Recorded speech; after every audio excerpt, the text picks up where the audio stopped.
అత్యంత కృప కలిగిన యేసుక్రీస్తు నామములో వాక్యాన్ని వింటున్న బిడ్డలందరినీ కూడా దేవుడు సమృద్ధిగా దీవించి ఆశీర్వదించును గాక. ఆమేన్. ప్రియ దేవుని బిడ్డలారా, అందరూ ఎలాగున్నారు? బాగున్నారు కదూ? ఉదయం లేచి ప్రార్థన చేసుకున్నారా? పరిశుద్ధ గ్రంథాన్ని చదివినారా? కుటుంబ ఆరాధన చేసుకున్నారా? ప్రియ దైవ జనాంగమా, ఏమున్నా ఏమి లేకపోయినా, దేనికి సమయాన్ని కేటాయించినా కేటాయించకపోయినా కుటుంబ ఆరాధనకు మాత్రం సమయాన్ని కేటాయించండి, ప్రార్థించండి. మంచిది. వాక్యాన్ని ధ్యానం చేద్దాం. నిర్గమాకాండ గ్రంథం 14వ అధ్యాయం 25వ వచనం. వారి రథ చక్రములు ఊడిపడినట్లు చేయగా వారు బహు కష్టపడి తోలుచుండిరి. అప్పుడు ఐగుప్తీయులు, ఇశ్రాయేలీయుల ఎదుట నుండి పారిపోదము రండి, యెహోవా వారి పక్షమున మనతో యుద్ధము చేయుచున్నాడని చెప్పుకునిది. ప్రియ దైవ జనాంగమా, ప్రపంచమంతటిలో అత్యంత శక్తివంతమైన యుద్ధము యొక్క రథములు గుర్రములు కలిగిన దేశం ఏదంటే ఐగుప్తు దేశము, అష్షూరు దేశం. మరి రెండు దేశాలు ఆనాటి ఆ పరిస్థితుల్లో మంచి శ్రేష్టమైన గుర్రాలు కలిగి ఉండేవి, మంచి రథాలు కలిగి ఉండేవి. ఏ దేశానికి వెళ్ళినా వారు జయాన్ని పొందినట్టుగా మనం చూస్తూ ఉండేవారు. ఈవెన్ సొలొమోను గారు కూడా మరి శ్రేష్టమైన గుర్రాలు కావాలంటే ఎక్కడికి వెళ్ళారంటే ఐగుప్తు దేశానికి వెళ్ళే గుర్రాలని రథాలు తెచ్చుకున్నట్టుగా మనకు పరిశుద్ధ గ్రంథం తెలియజేస్తూ ఉంది. ప్రియ దేవుని జనాంగమా, ఇశ్రాయేలీయులు 430 సంవత్సరాలు ఐగుప్తు దేశములో ఉండి ఐగుప్తు దేశములో మరి నిట్టూర్పులు విడుస్తూ ప్రార్థిస్తూ మొర్ర పెడుతూ ఉన్నారు. అనుకున్నాడు కదా, అన్ని వందల సంవత్సరాలు ప్రార్థించిన వారు అనుకుంటారు మన ప్రార్థన దేవుడు ఆలకించట్లేదేమో అనుకుని ఉండొచ్చు. కానీ దేవుడు వారి ప్రార్థన ఆలకించాడు. ఒక బలమైన రీతిలో దేవుడు వారిని బయటకు తీసుకురావడం మనం చూస్తున్నాం. నిజమే, 430 సంవత్సరాలు వారు ఐతికలు తయారు చేయడం, ఆ పనులు చేయడం వల్ల యుద్ధము చేసే అలవాటు లేదు. 2, వారి దగ్గర ఆయుధాలు లేవు.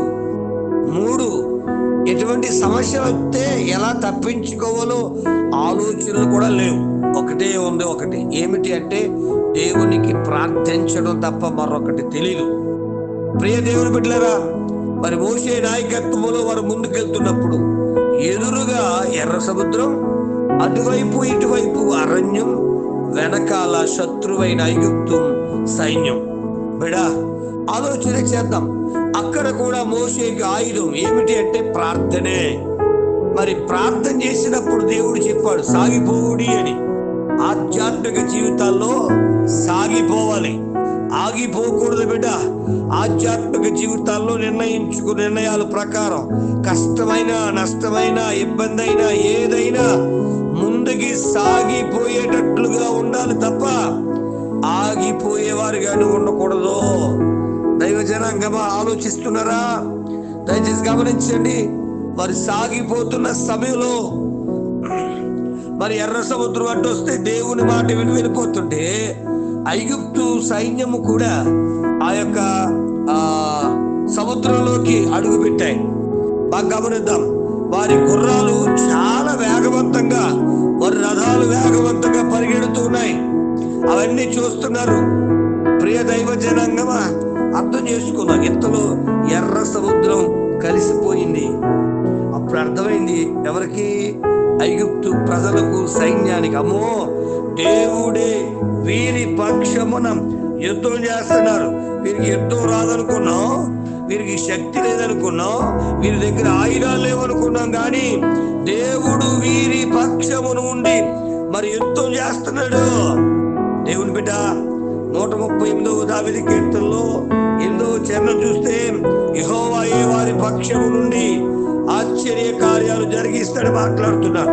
43వ కీర్తన 1వ వచనం చూస్తే దయచేసి మరి ఆ యొక్క దేవుడే పేదల పక్షమున వ్యాజ్యమాడుతున్నాడు. దేవుడే వారి పక్షముని వ్యాజ్యమాడి మరి బలహీనలు బలపరుస్తున్నాడనే మాట మనకు కనబడుతుంది. ప్రియ దేవుని బిడ్డ, మరొక మాట చెబుతున్నాను దయచేసి. మొదటి సమూయేలు గ్రంథం 17వ అధ్యాయము, మొదటి సమూయేలు గ్రంథం 17వ అధ్యాయములో దావీదు గారు మరి అంటారు కదా, వీటి యందు నాకు అలవాటు లేదు, వాడుక లేదు. ఎందుకో తెలుసండి, మరి మీరు బాగా గమనించండి, చదువుతారంటే కనుక మొదటి సమూయేలు గ్రంథం 17వ అధ్యాయము 38వ వచనం నుంచి మీరు బాగా చదివితే మరి సౌలు గారు ధరించే సొక్కాలు, సౌలు గారు ధరించే యుద్ధ సామాగ్రి ఇవన్నీ ఆయన తొడుగుతున్నారు. ఎవరి మీద వెళ్తాకే? గొలియాతు మీదకి వెళ్తాకి. బాగా అర్థం చేసుకుందాం, బాగా అర్థం చేసుకుందాం. అన్నాడు కదా, అయ్యా కత్తి అలవాట్లేదు, నాకు ఈ శిరస్త్రాణం అలవాట్లేదు, నాకు ఈ బుల్లెట్ ప్రూఫ్ అనగా మరి యుద్ధ కవచం నాకు అలవాట్లేదు. అయ్యి బాబు, ఏమి అలవాటు లేకుండా యుద్ధానికి వెళ్ళగలుగుతారని అయినా అనుకుని ఉండొచ్చు. ఆయనకి అలవాటైంది ఒకటే, దేవుని పక్షమున నిలబడతాం. దేవుడు నా పక్షానుంటే దేవుడే యుద్ధం చేస్తాడు. పరిస్థితులను అందరూ పరిస్థితుల వైపు చూస్తాము. గొలియాతు అంతున్నాడు, దావీదు అంతున్నాడు. గొలియాతు ఆభరణ ఆ యొక్క యుద్ధ సామగ్రి ధరించి ఉన్నాడు. దావీదుకి ఏముంది? అరే, గొలియాతు చూస్తే మరి అంత ఎత్తున్నాడు, ఈ నిశ్చేస్తాడేమో అనుకున్నారు. కానీ దావీదు పక్షమున యుద్ధము చేసింది ఎవడో? దేవుడే. బిడ్డ, ఆలోచన చేద్దామా? నీ జీవితంలో నువ్వు ఎలాంటి స్థితిలో ఉన్నా, ఏ పరిస్థితిలో ఉన్నా, నీ దగ్గర ఆర్థిక బలం లేకపోయినా, అంగ బలం లేకపోయినా, మరి జనాలు లేకపోయినా, ఆస్తి పాస్తులు లేకపోయినా, నీవు దేవుని పక్షమున ఉంటే దేవుడే నీ పక్షమున కార్యము జరిగించగలడు. దైవ జనాంగమా, ఆలోచిస్తున్నారా? దేవుడు నీ పక్షానుంటే బలమైన వారు నీ మీదకు రావచ్చు, అంతస్తులు గలవారు నీకు మీదకు రావచ్చు, అధికారులు నీ మీదకు రావచ్చు. ఎవరు ఏమీ చేయలేరు. నీకు చేస్తున్న దేవుని కార్యాలు చూసి వాళ్ళు చెప్తారు, ఈరోజు నేను అమ్మో వీరి పక్షాన దేవుడు కార్యం చేస్తున్నాడు రా బాబా, వీళ్ళ జోలికి వెళ్ళకూడదు నాయనా అని వారు సాక్ష్యం ఇవ్వాలంటే నువ్వు నేను ఆధారపడవలసింది దేవుని మీద, ప్రార్థన మీద. ఆయన పక్షానుంటే ఆయనే మన పక్షమున కార్యములు జరిగించగలిగిన శక్తివంతుడనా? మరి ఇంకెందుకు ఆలస్యం? ఈ రోజు నుంచి అయినా ఆయన పక్షమున చేరి ఆయన మీద ఆధారపడి, ఒక యెహోషాపాతు దేవుని మీద ఆధారపడినప్పుడు ఎలా అద్భుతాన్ని పొందుకోగలిగాడో, హిజ్కియా అనే ఆయన మహారాజు దేవుని మీద ఆధారపడి ఏ విధమైన సహాయాన్ని పొందుకుని మరి ఇతరులను అమ్మో దేవుడు వీరి పక్షాన కార్యం చేస్తాడు ఎలా సాక్ష్యం చెప్పాడో. తమ్ముడు, చెల్లి, ఈరోజు నిన్ను బట్టి అనేక మంది సాక్ష్యం చెప్పాలన్నా, అమ్మో దేవుడు వీళ్ళ పక్షాన కార్యం చేస్తున్నాడు, వీళ్ళు ప్రార్థన చేసే ప్రార్థన ఆలకిస్తున్నారని సాక్ష్యం చెప్పాలంటే నీ ఉదయం లేచి ప్రార్థన చేసి దేవుని మీద ఆధారపడితే, ఇశ్రాయేలు ఎలాగ దేవుని మీద ఆధారపడి సాగిపోడి అన్నప్పుడు అది సాగిపోయి ఎదురు ప్రశ్న వేయట్లేదు. దైవజనుడు ఏం చెప్పాడో అది చేసుకుంటూ వెళ్ళిపోయినప్పుడు మరి దేవుడే వారి పక్షాన కార్యం చేస్తాడు. నీ పక్షాన్ని కూడా కార్యం దేవుడు చేయాలంటే నీ దైవజనుడు ఎలా చెబుతున్నాడో అలా చెబుతూ వాక్య బాగా ఎలా నేర్పిస్తున్నారో నడుచుకుంటూ వెళ్తే తప్పకుండా దీవించబడతా. అటువంటి కృప కార్యములు, అద్భుతములు నీ కుటుంబంలో దేవుడు జరుగుటకు మార్గాలు తెరవబడును గాక. ఆమేన్. తండ్రి, నీకు స్తోత్రాలు.